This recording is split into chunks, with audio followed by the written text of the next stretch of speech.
Hello, my name is Silent Gaiman and I'm the owner of the trustisyou.com. I want to teach as many U.S. business owners, U.S. 1099 income earners, and also U.S. investors how they can save so much money on their federal and state taxes.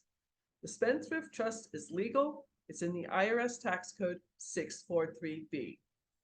The Spendthrift Trust comes from England way back when King Henry VIII started the Church of England. Yep, that famous king who chopped off his wives' heads.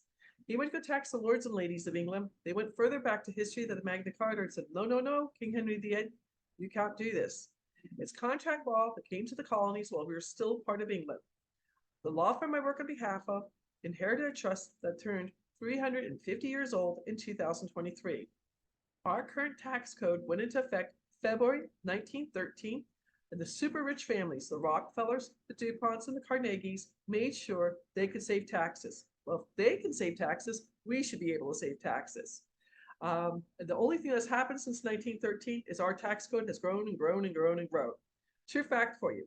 I had my undergraduate degree was English literature, and I love Shakespeare. Think of all his plays, line them up back to back to back.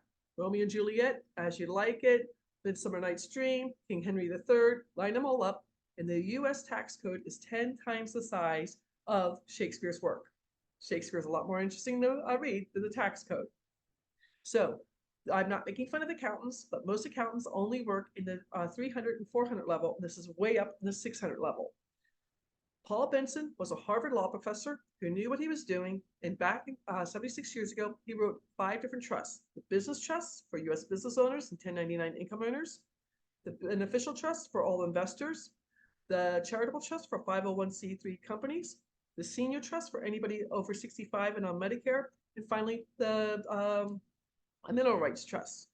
I will be going live June 11th at 4 p.m. East Coast time for my monthly meeting. And tonight, Monday nights at 8 p.m., I do a question and answer. So let me show this to you right now. This is somebody who contacted me because he saw a YouTube posting. He has 14 properties. On the average, he makes about $1,500 a month. That's what we use. So 15 times 14 is $21,000. And that he is making about $252,000 every single year. They're at 24% tax rate, he and his wife. So they're paying $60,480 in taxes. This is what they're going to be saving year after year after year. He can take this money, he can buy a 15th property, he can pay off his mortgage, he can buy a new car, he can take the family on a vacation, he can give to charity, or he can save for retirement. All of this money is his money that he is no longer paying to the federal government. With his renters, he's going to keep those houses, and then if he decides to sell them, maybe in 20 years, 15 years, when he goes to sell those investment properties, because he has the beneficial trust, he will not have to pay any capital gains because the beneficial trust is going to save 5 taxes. Capital gains, short-term and long-term, on profits, interest income taxes if you're a passive investor, dividend income taxes if you're in the stock market, rental income taxes like this gentleman with his 14 rentals, and then finally, royalty income taxes. The 4 ways all the trusts are going to save you. The 4 ways that they're going to save you money. It's going to save you taxes year after year, generation after generation. It's going to keep your information 100% private. Your LLC, S Corp, or C Corp. I can go to the Secretary of State or the Corporation Commission in your state and research your LLCs. There's a reason why 40% of all LLCs get sued every year. Third way, talking about lawsuits. All lawsuits with the Spendthrift Trust, if you get everything into the Spendthrift Trust, they all become frivolous and go away. He currently has 5 different umbrella policies that he's going to cancel. So he'll even save more money because of all his rental properties. And then the 4th way, finally, is if you have the Benson Financial Trust, you're exempt from doing the 2024 Corporate Transparency Act from the Treasury Department.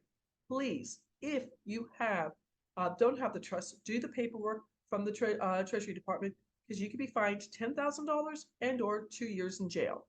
So again, I'm going live on June 11th at 4 p.m. East Coast time to teach more people to do live on Zoom because I want to teach as many people to save as much money as they can on their taxes. Thank you for watching. Have a beautiful day. Take care.